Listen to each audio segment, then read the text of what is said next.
xurmadu waxay ka bilaabataa adiga waxayna ku dhamaataa qofka kale. Puntland qof magicii ma aha, waa dan iyo masaalix la wada leeyahay ayna tahay in la wada ilaashado.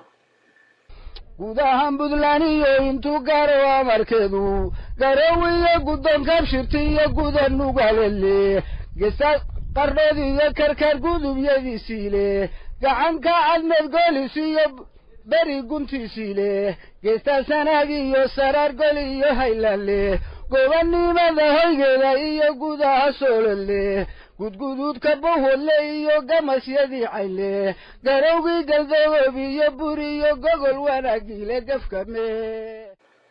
Professor Cabdiweli Maxamed Cali Gaas wuxuu xalay ahaa murashax, maantana waa madaxweyne. Shacabka Puntland waxay u soo dhaweeyeen si isku mid ah, waxayna u muujiyeen kalsooni iyo inuu yahay in wax ka bedeli kara isla markaana rumayn kara ballanqaadyadii uu sameeyey xilligii doorashada ee gudoomiyaha baarlamaanku ku dhawaaqay natiijada. dareenka Cabdiweli waxa uu ahaa sida tan: aad igu taageerteen inaan isu soo taaga xilkan meel baad oo joogtaan waan salaamaya waan maasantii. walaalayaal waad ii aaminteen inaan qabto xilkan 5 sano ee soo socota.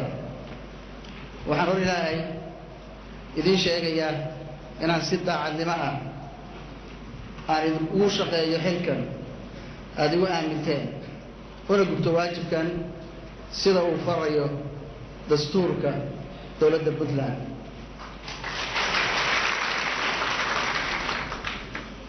waxaan idin rajaynayaa guul.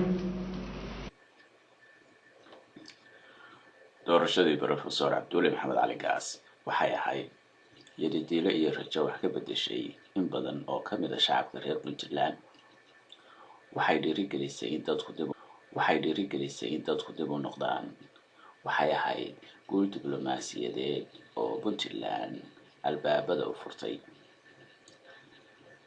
dowladdu waxay dhiirigelisay in dadku iskood wax u qabsadaan. waxaa socda abaabul gudaha iyo dibaddaba oo dhinaca horumarka ah. dowladdu waxay kaloo ku guuleysatay golayaashii deegaanka ee gobolka Mudug, waxaana ka go'an in Puntland oo dhan la gaarsiiyo maamulka muddo 6 bilood ah. Farxareeri, Ceerigaabo iyo ilaa iyo Araxda Badweynta Hindiya. Puntland waxay ku taallaa meel aad u qiimo badan iyo marin isku xidha 2 badood. waxay ku taallaa xeebta ugu dheer ee Soomaaliya. adduunyadu waxay garowsadeen miisaanka iyo saameynta ay Puntland ku leedahay gobolka iyo caalamka intiisa kale. waxaa ku soo qulqulaya wufuud kala duwan. waxa ay noqotay bogcad wadamada Soomaaliya daneeya soo jiidata. dowladdu waxay dhiirigelisay inay dadku iskood wax u qabsadaan. waxaa socda abaabul gudaha iyo dibaddaba oo dhinaca horumarka ah. dowladdu waxay ku guuleysatay golayaashii deegaanka ee gobolka Mudug markii ugu horeeyay in la soo dhiso. waxaana ka go'an in Puntland oo dhan la gaarsiiyo maamulka muddo 6 bilood ah. Farxareeri, Ceerigaabo iyo ilaa iyo Araxda Badweynta Hindiya. Puntland waxay ku taallaa meel aad u qiimo badan iyo marin isku xidha 2 badood. waxaa ku taalla xeebta ugu dheer ee Soomaaliya. adduunyadu waxay garowsadeen miisaanka iyo saameynta ay Puntland ku leedahay gobolka iyo caalamka intiisa kale. waxaa ku soo qulqulaya wufuud kala duwan. waxa ay noqotay bogcad wadamada Soomaaliya daneeya soo jiidata. Puntland waxaa ku yaala buuraha loo yaqaan golis ee ay ka baxaan geedaha barakaysan ee faleenka, leeyada, meydiga, fooxa, maxorka iyo wixii la mid ah. Puntland waxay leedahay ceelal shidaal. Puntland iyo Djibouti odaygeeni weeye Soomaalidan odaygeedii Ismaaciil Cumar Gelle weeye taladiisa ra'yigiisa maaragtay odatinimo inuu nagu biiriyo waxaan uga baahanahay isbedel aan kaga suubi karno Soomaaliya guud ahaan iyo gaar ahaan Puntland gaar ahaan nabadgelyada iyo horumarka dhaqaale ayaanu iska wareysanay. waana uu naga ballan qaaday inuu taageero mid maadi iyo mid Puntland waxay xuduud la leedahay waddanka Itoobiya iyo Soomaaliya inteeda kale. Dhinaca baddana waxay kaabiga ku haysaa wadamada Carabta. Waxay kale oo ku xiran tahay waddanka Hindiya, waxayna usii furan tahay beriga fog iyo Shiinaha.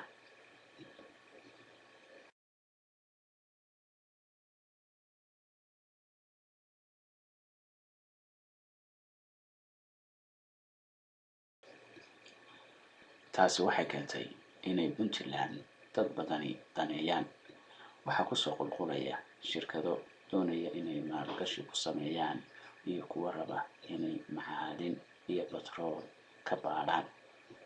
Puntland maanta waxa ay maraysaa meel aad u wanaagsan marka amniga la eego iyo isku xirka iyo midnimada dadka iyo hogaamiyaha maanta maamulaya talada Puntland. Waxaa muuqata rajo aad u wanaagsan.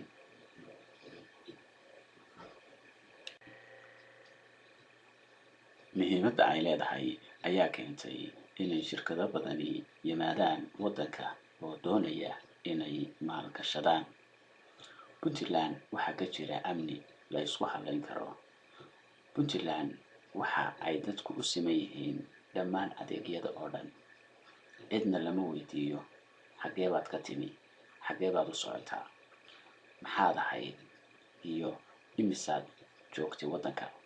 Puntland cid walba ku noolaan kartaa, qof kastaana ka shaqaysan karaa, cid walbaana degi kartaa, qof kastaana ka mid noqon karaa. Puntland waxaa jooga 10,000 qof oo kasoo barakacay dagaalada ka socda koonfurta Soomaaliya. Waxay u siman yihiin xuquuqda iyaga iyo qofka reer Puntland, fursadaha shaqooyinka iyo wax kasta oo soo baxa. Shacabka Puntland waa dad jecel Soomaalinimada iyo midnimada iyo in la isku hayo ummadda Soomaaliyeed. digani marfle oo degan gobolada Puntland oo degan oo ah reer Puntland ah waxaan baaq u dirayaa dhalinyarada iyo dadka degan reer Puntland oo ah ka soo jeeda gobolada Bay iyo Bakool. kalsoonida Ilaahay nagama qaado. waxa weeye guriyaan ka dhisanay, gabdhihii baan guursanay, waa degannahay. waxa weeye beesha Professor Cabdiweli Maxamed Cali Gaas waxa uu ka helay martiqaad rasmi ah waddanka Itoobiya. Waxa uu la kulmay soo dhaweyn iyo maamuus aad u sareysa. Waxa uuna kula kulmay madaxda ugu sareysa dalka Itoobiya, ra'iisul wasaaraha, madaxweynaha iyo wasiirada dalka Itoobiya. Waxay ka wada hadleen xiriirka iyo iskaashiga ka dhexeeya labada shacab. Waxa uu soo booqday safaaradaha ay wadamadoodu joogaan qaar ka mid ah.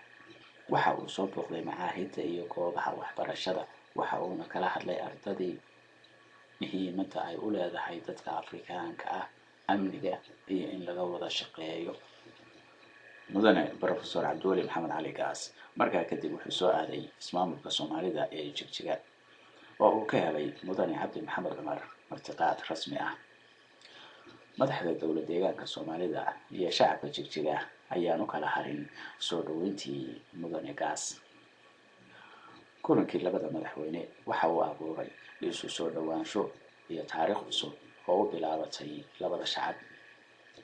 Waxa uu ka qayb galay xaflad si weyn loogu maamuusay shacabka Puntland. Waxa ay kala socdeen shaashadaha iyo qalabka warbaahinta. Waxa uu ahaa safar isafgarad iyo farxad ku soo dhamaaday, waxaana lagu soo khatimay hoolka shirarka ee Sayid Maxamed Cabdulla Xasan, taas oo xusuus gaar u lahayd shacabka reer Puntland. waxa kaloo lagu martiqaaday dooxada weyn ee faafan oo iyaduna taariikhda Soomaalida aad loo yaqaan.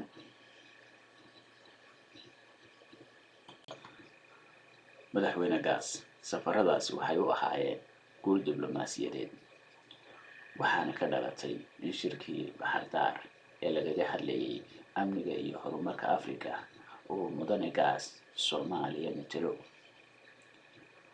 uuna ka mid noqdo 4 madaxweyne ee loo xushay in su'aalo laga weydiiyo. waxaana la isla gartay khudbaddii uu ka jeediyay shirka inay ahayd tii ugu xamaasada badnayd, waxayna ahayd burburkii dowladdii dhexe kadib martabad aanu gaarin mas-uul Soomaaliyeed.